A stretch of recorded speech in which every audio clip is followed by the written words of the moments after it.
मुख्यमंत्री विष्णुदेव साय और उप मुख्यमंत्री अरुण साव देर शाम बिहार दौरे से वापस राजधानी रायपुर लौट आए हैं और इस दौरान उन्होंने बिहार में एनडीए की जीत का दावा करते हुए कहा कि सभा में जो भी भीड़ आ रही है, जो उत्साह है, वो स्पष्ट करता है कि बिहार में फिर से एनडीए की सरकार बन रही है। महागठबंधन के सभी दलों में आपस में झगड़े हो रहे हैं, उन दलों के अंदर भी झगड़े हो रहे हैं। तो वहीं बस्तर में नक्सलियों के समर्पण के बारे में भी उन्होंने कहा कि मोदी और अमित शाह के संकल्प के तहत बड़े नक्सली समर्पण कर रहे हैं। डिप्टी सीएम ने यह कहा कि मार्च 2026 तक देश में नक्सलवाद खत्म करने का लक्ष्य है। तो वहीं गुजरात में मंत्रिमंडल के इस्तीफे पर भी प्रतिक्रिया देते हुए अरुण साव ने कहा कि कांग्रेस पार्टी को अपनी स्थिति को समझना होगा।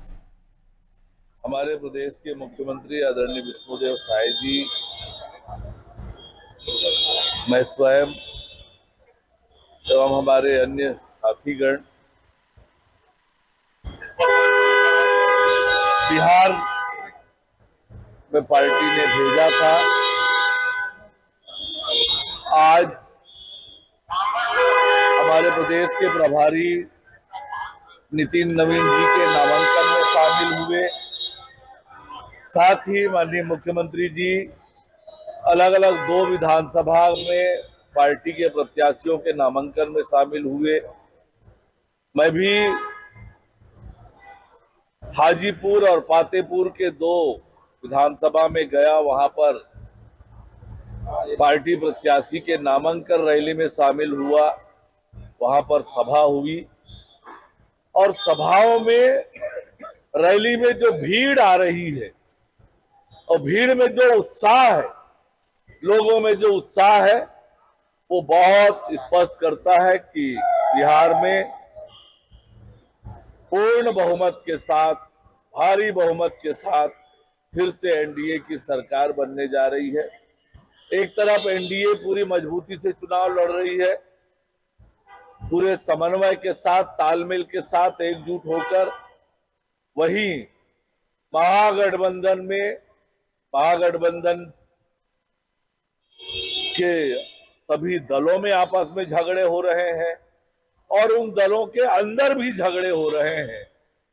तो ये बताता है कि बिहार का वातावरण क्या है। बिहार में भारी बहुमत के साथ एनडीए की सरकार बनने वाली है। प्रधानमंत्री माननीय नरेंद्र मोदी जी का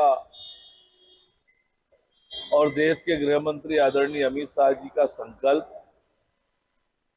और जैसे गृह मंत्री आदरणीय अमित शाह जी ने कहा था कि बस्तर में भी ऑपरेशन चलेगा, हमारे सुरक्षा बल के जवान जिस तरह से दुर्गम इलाकों में भी जाकर नक्सल अभियान के खिलाफ काम कर रहे हैं, बड़े बड़े इनामी नक्सली भी लगातार सरेंडर कर रहे हैं और हम तेज गति से बस्तर को नक्सल मुक्त करने की दिशा में बढ़ रहे हैं।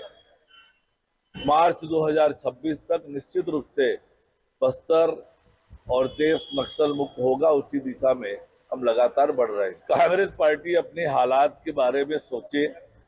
बिहार में वो प्रत्याशी तय नहीं कर पा रहे हैं, गठबंधन उनका हो पा नहीं रहा है।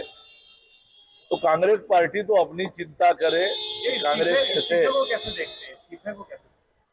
देखिए, वहां की परिस्थितियों पर जो हुआ है ये तो आने वाले समय में आपको स्पष्ट होगा, पर कांग्रेस पार्टी अपनी पार्टी की चिंता करे। गुजरात जिस तेजी से विकास की दिशा में आगे बढ़ रहा है, पूर्ण बहुमत की सरकार है, भारी बहुमत की सरकार है गुजरात में। वहां अपनी हैसियत को जरा नाप कर देखे कांग्रेस के